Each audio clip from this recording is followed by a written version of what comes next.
বৈষম্য বিরোধী ছাত্র আন্দোলনের অন্যতম সমন্বয়ক ও জুলাই শহীদ স্মৃতি ফাউন্ডেশনের অন্যতম সদস্য সাধারণ সম্পাদক সাজিস আলম মন্তব্য করে বলেছেন, ক্ষমতাচ্যুত সাবেক প্রধানমন্ত্রী শেখ হাসিনা একজন প্যাথোলজিক্যাল খুনি। শনিবার ৭ ডিসেম্বর চট্টগ্রাম বিভাগে জুলাই অভ্যুত্থানে নিহতদের পরিবারকে আর্থিক সহায়তা প্রদান অনুষ্ঠানে তিনি এ মন্তব্য করেন। সার্জিস আলম বলেন, শেখ হাসিনা গোপালগঞ্জের শেখ পরিবার থেকে উঠে আসা প্যাথোলজিক্যাল খুনি।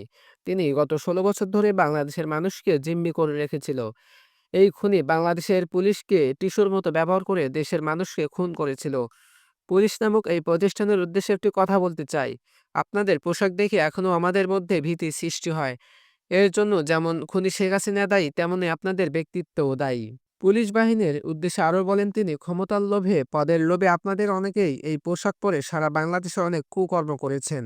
বাংলাদেশ সেনাবাহিনী যদি চাইতো ৫,০০০ মানুষকে ৫ তারিখ খুন করে ওই খুনি শেখ হাসিনাকে মসনদে বসিয়ে রাখতে পারত। তারা কিন্তু সেটা করেনি। তারা তাদের প্রতিষ্ঠানের কথা চিন্তা করেছেন। আপনারা পুলিশ কিসের চিন্তা করেছেন? আপনারা চিন্তা করেছেন শুধু আপনাদের পদবীর কথা, ওই খুনির হুকুমের কথা। শেখ হাসিনাকে ফাঁসি দেওয়ার দাবিও জানান সার্জিস। তিনি বলেন, হাসিনা যদি প্যাথোলজিক্যাল খুনি না হতেন তাহলে তিনি ২,০০০ মানুষ খুন করতেন না। কোনো জীবনের জন্য যদি তার কোনো সহানুভূতি থাকতো তাহলে তিনি এত প্রাণ কেড়ে নিতেন না। তিনি বলেন, খুনিরা নতুন করে ফিরে এসেছে, নতুন গল্প লিখছে।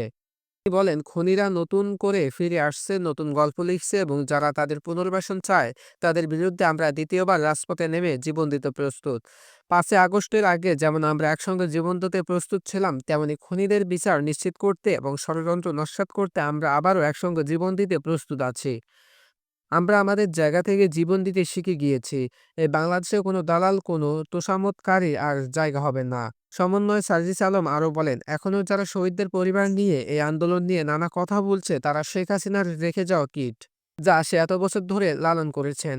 এসব কিটদের যদি পাখা গজায় তাহলে আজ থেকে ৫ বছর পর তারা শহীদ পরিবারের উপর ঝাঁপিয়ে পড়বে। তাই খুনিরা যেন কোনোভাবে পুনর্বাসনের সুযোগ না পায় সেজন্য সচেতন থাকতে হবে। প্রয়োজনেও আবারও জীবন দিতে প্রস্তুত আমরা। নগরীর পিটিআই অডিটোরিয়ামে জুলাই শহীদ স্মৃতি ফাউন্ডেশনের পক্ষ থেকে এ অনুষ্ঠানের আয়োজন করা হয়। অনুষ্ঠানে বৈষম্য বিরোধী ছাত্র আন্দোলন চট্টগ্রাম বিভাগের ১০৫ জন শহীদের পরিবারকে প্রত্যেকটিকে ৫ লাখ টাকার করে চেক দেওয়া হয়। এ সময় শহীদ পরিবার সদস্যের মধ্যে অনেকেই কান্নায় ভেঙে পড়েন। এ সময় শহীদ পরিবারের সদস্যদের অনেকেই কান্নায় ভেঙে পড়েন। সো ভিউয়ার্স, আজকের ভিডিও এই পর্যন্তই। পরবর্তী ভিডিও দেখার জন্য আমাদের চ্যানেলটি সাবস্ক্রাইব করে এবং পাশে থাকা বেল আইকনটি বাজিয়ে দিবেন। ধন্যবাদ।